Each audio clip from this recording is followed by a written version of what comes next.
నాకేమి కొదువా నాథుడుండ ఇక నాకేమి కొదువా నాథుడుండ శ్రీకరుండగు దేవుడే నా శ్రేష్ఠ పాలకుడు నా ఏక రక్షకుడు గనుక నాకేమి కొదువా నాథుడుండ ఇక నాకేమి కొదువా నాథుడుండ.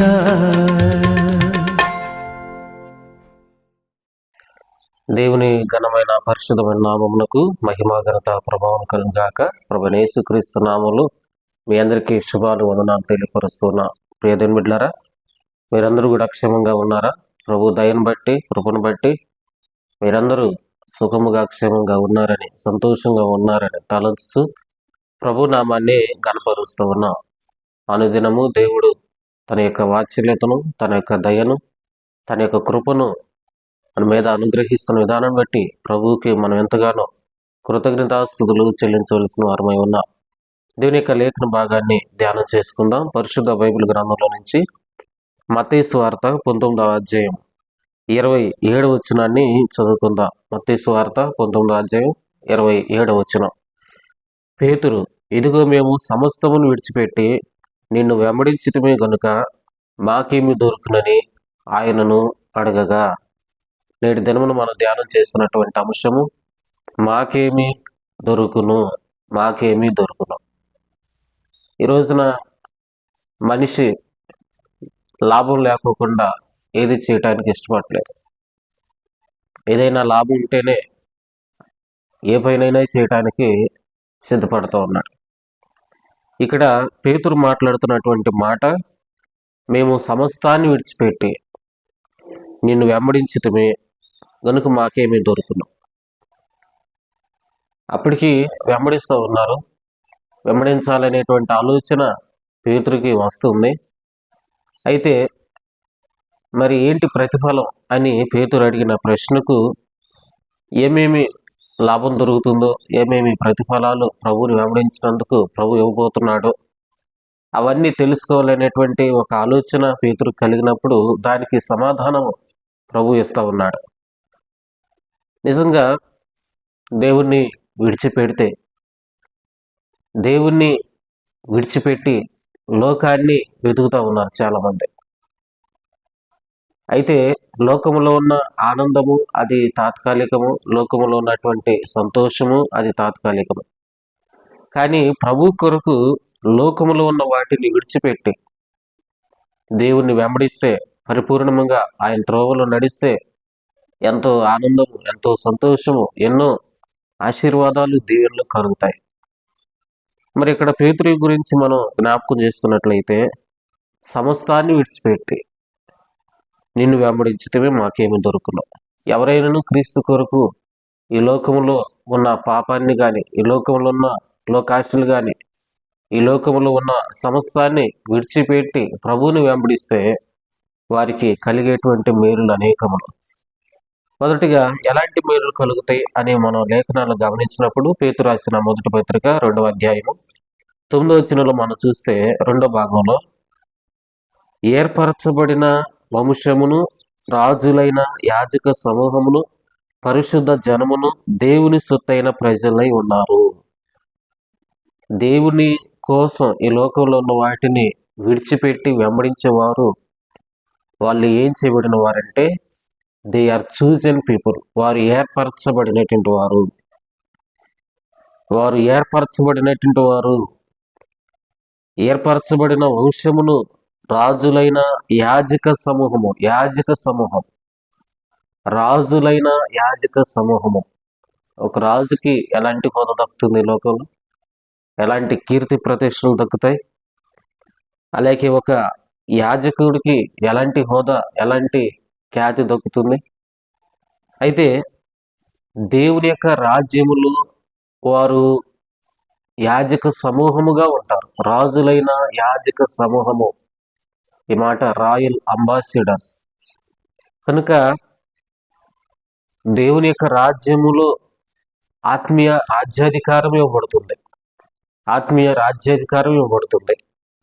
ఇది మామూలు విషయం కాదు, ఇది చిన్న విషయం కాదు. ఈ రోజున మానవుడికి కొంత అధికారం ఉంటేనే ఇక నాకు మించినోడు లేడు అనేటువంటి ఆలోచన మానవుడికి కలుగుతుంది. దాన్ని బట్టి ఇష్టానుసారంగా ప్రవర్తిస్తూ ఉంటాడు. అయితే ప్రియ దేవుని బిడ్డలారా గమనించండి, దేవుని యొక్క రాజ్యములో దేవుడు ఇచ్చేటువంటిది ఏంటంటే ఆత్మీయ రాజ్యాధికారము. మరి 12 గోత్రాల ఇశ్రాయేలు ప్రజలు అధికారము వారిపై చేయటానికి ప్రభు అధికారాన్ని ఇవ్వబోతూ ఉన్నాడు. అంతేకాకుండా దేవుని సొత్తైన ప్రజలు, దేవుని సొత్తైన ప్రజలు.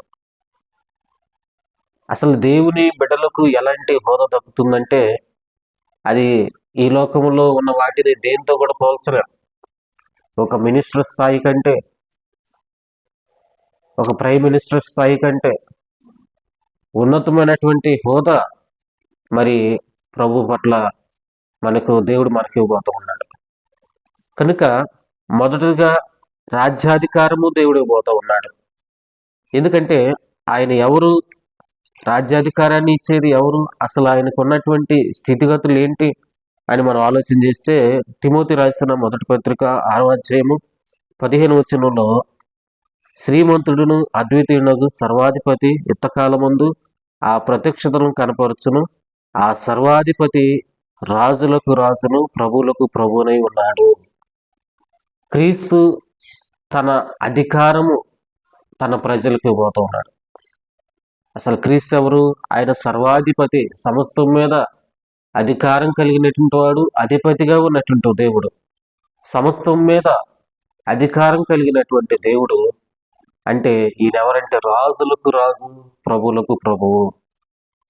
కనుక ఈయనకి యేసయ్యకు ఎలాంటి అధికారం అయితే ఉన్నదో తన బిడ్డలకు కూడా అలాంటి అధికారాన్ని ఒక రోజున ఆయన ఇవ్వబోతూ ఉన్నాడు. ఆత్మీయ రాజ్యాధికారము. దేవుని వెంబడించిన వారికి మాకేమీ దొరుకును అనేటువంటి ఆలోచన చాలా మందికి ఉంటుంది. దేవుడు వారికి సమాధానంగా వాక్యంలో తెలియజేస్తున్నటువంటి మాట మత్తయి సువార్త 19వ అధ్యాయము 29వ వచనాన్ని చదువుకుందాం.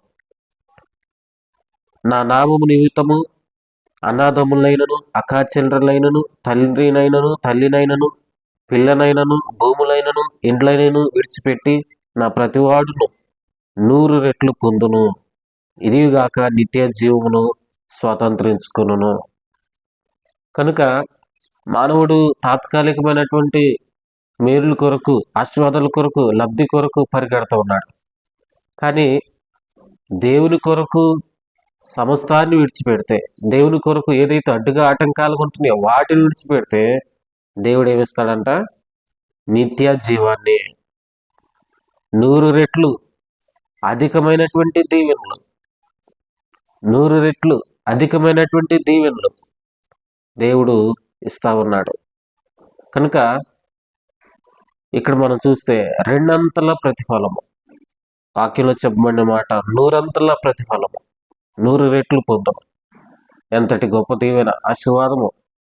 ఇవి దేవుడు తన ఇష్టానుసారంగా ఉచితముగా తన కొరకు సమస్తాన్ని విడిచిపెట్టిన వారికి దేవుడు ఇచ్చేటువంటి గొప్ప జీవితం.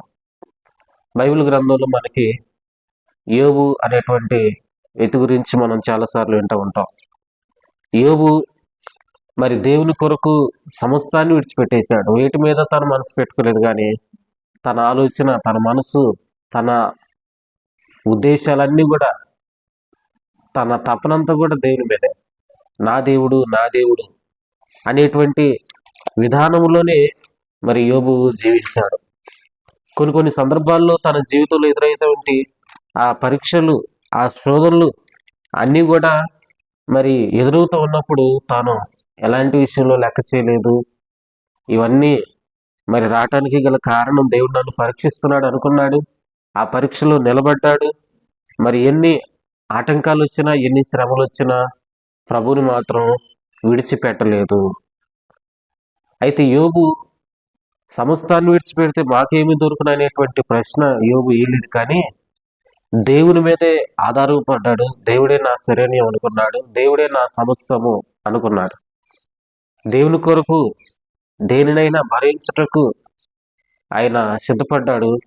అందుకుని బట్టే యోబు యొక్క జీవితంలో మనం చూస్తే ఎన్ని ఆశీర్వాదాలు యోబు పొందుకున్నాడంటే, యోబు గ్రంథము 42వ అధ్యాయములో మొదటి స్థితి కంటే మరి తర్వాత ఎంత అధికముగా ఆశీర్వదించబడ్డాడో మనం 42వ అధ్యాయంలో, యోబు గ్రంథము 42వ అధ్యాయంలో 12వ వచనం, యెహోవా యోబును మొదట ఆశీర్వదించిన కంటే మరీ అధికముగా ఆశీర్వదించను, మరీ అధికముగా ఆశీర్వదించను.